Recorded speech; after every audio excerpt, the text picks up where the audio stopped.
Police line में mock drill किया गया है, क्या क्या चीजों पे फोकस किया गया सर? देखिए, आप सभी को जानकारी है, आज पूरे प्रदेश में सभी जनपदों में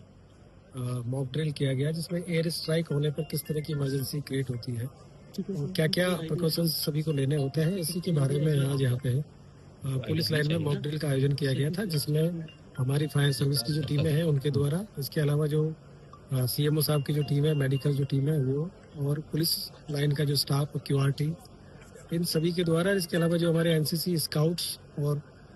जो आमजन है उन लोगों को भी यहाँ पे बुलाया गया था, जिससे कि उनको डेमोन्स्ट्रेशन दिया जा सके, उनको बताया जा सके। तो इस तरीके से एक डिटेल में यहाँ पे आज कार्रवाई हुई थी, और सायरन का यूज कैसे होता है, सायरन की आवाज़ कैसे आती है, किस तरीके से जो पैनिक सायरन है वो बजाया जाता है, और उसके बाद में क्या ड्रिल अडॉप्ट की जाती है, ये सारी चीज़ों को करते हुए आज पहले यहाँ पे सायरन बजाया गया, उसके बाद फिर उसके जो इमरजेंसी है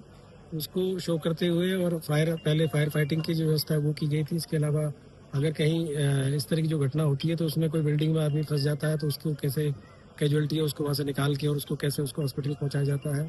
इसकी जांच पर वो कार्रवाई की गई थी। उसके बाद में घरों में आग जलने की जो घटना हो जाती है तो उस पर किस तरीके से उसको आग बुझाई जाती है, चाहे वो गैस सिलेंडर की आग हो, चाहे वो पेट्रोल की आग हो, चाहे वो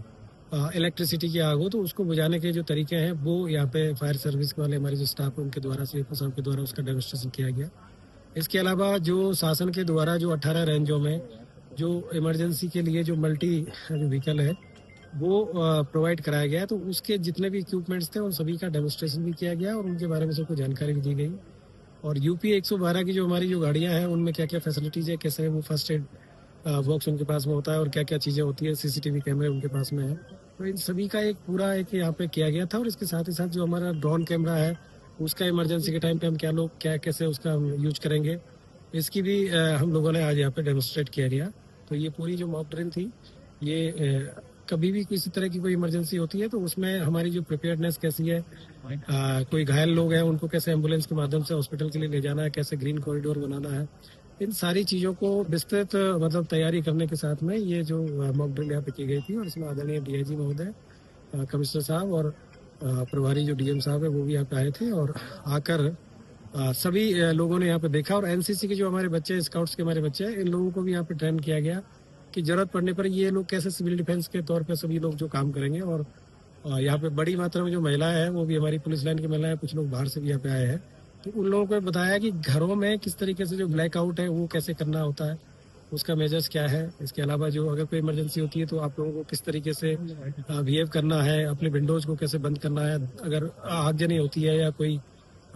इस तरह की एयर स्ट्राइक होती है तो जैसे धुआं निकलता है उसको अपने आप को कैसे सेव करना है। बिल्डिंग में यदि कहीं पे कहीं एक्सप्लोजन होता है तो बिल्डिंग में किस तरीके से आप लोगों को कौन सा जो हिस्सा होता है वो इम्पोर्टेंट होता है, जहाँ पे आप छुप के और मतलब अपनी जान बचा सकते हैं। और उसके बाद में वहाँ पे जब रेस्क्यू टीम आती है तो रेस्क्यू टीम को किस तरीके से एसओएस जो सिग्नल है वो देना होता है। इस तरीके से सारी चीज़ों को काफ़ी मतलब बड़े